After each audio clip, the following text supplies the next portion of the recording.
It's Wednesday, the 7th of June, 2023. Welcome to the Fast 5 by Fear and Greed, where we give you the top 5 business stories you need to know in just 5 minutes. I'm Michael Thompson, and good morning, Sean Aylmer. Good morning, Michael. Sean, 5 big stories today in 5 minutes. Let's jump straight into story number 1. The Reserve Bank lifted the official cash rate by 25 basis points yesterday, saying inflation at 7% is too high.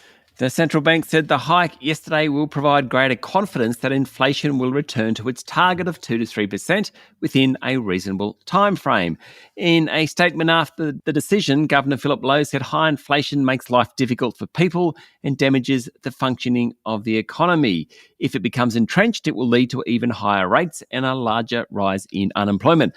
After last week's big jump in award wages, Phil Lowe said that unit labour costs are rising briskly, that was his word, with productivity growth being subdued. He said as long as productivity growth improves, the wages growth in the system is okay. Is this going to be the last rate rise, Sean? Hard to say. Lowe said the path to achieving a so-called soft landing remains a narrow one, mostly because it's not clear whether household consumption will hold up. There's a real risk now, as Commonwealth Bank economists pointed out yesterday, that the Australian economy could go into a recession as a result of ongoing rate rises. The governor said some further tightening might be required, but it very much depends on what happens from here. Fair to say previously the Reserve Bank was determined to lift rates, probably not quite as determined now. What's it mean, though, for long-suffering mortgage holders, Sean? Long-suffering. Well, 12 rate hikes since the beginning of May last year. The cash rate, which is used to set other interest rates, is now at its highest level since 2012 at 4.1%. There are about 3.3 million Australians with a mortgage. The latest rise will add about $114 to monthly repayments on a $750,000 variable rate loan. That takes the total increase in that 14 months to about $1,800 a month. A lot of money. All right, on to story number 2 now. It's been a great run for growers the past couple of years with high rainfall, Sean, but a looming El Nino where much of the continent will experience drier conditions is set to cut wheat production by a third. Farm exports are expected to drop 17% to $65 billion next financial year, according to the aptly named Australian Bureau of Agricultural and Resource Economics and Sciences. Whew, take a breath. Over the past 3 years, the La Nina phenomenon has boosted crops, and even a forecast drop in exports next financial year to about 45 million tonnes will still be a historically strong result. Almost 60% of the winter crop production will be wheat, 22% barley, 11% canola. ABARES also noted that farm input costs, things like fertiliser and fuel, were dropping, so that puts the farmers in a strong position despite a softening in some commodity prices. Story number 3, TikTok Australia has now overtaken rival platform Snapchat, saying it has 8.5 million local users. That is a lot. Sure is. The Chinese social media app yesterday announced the milestone regarding regular users, as well as having 350,000 local businesses using the platform. TikTok now has 1 million more users than Snapchat, which in April confirmed it had a pool of about 7.5 million local users. Of course, the announcement comes 1 month after TikTok was banned on government devices. Facebook remains the most used social media platform in Australia, with about 74% of social media participants using the app. That's according to Meltwater.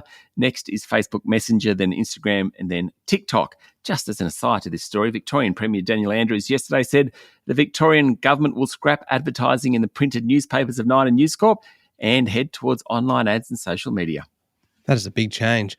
All right, on to story number 4, Sean. Apple. This is big news. Apple has unveiled its long-awaited mixed reality headset after more than 7 years of development and really vaulting the company into a market that could someday transform computing. The device, called Apple Vision Pro, was introduced at the annual Worldwide Developers Conference in California. According to Apple, the headset is the next big thing. The wearable device mixes both virtual and augmented reality, meaning you can get fully engrossed in content with high-resolution displays.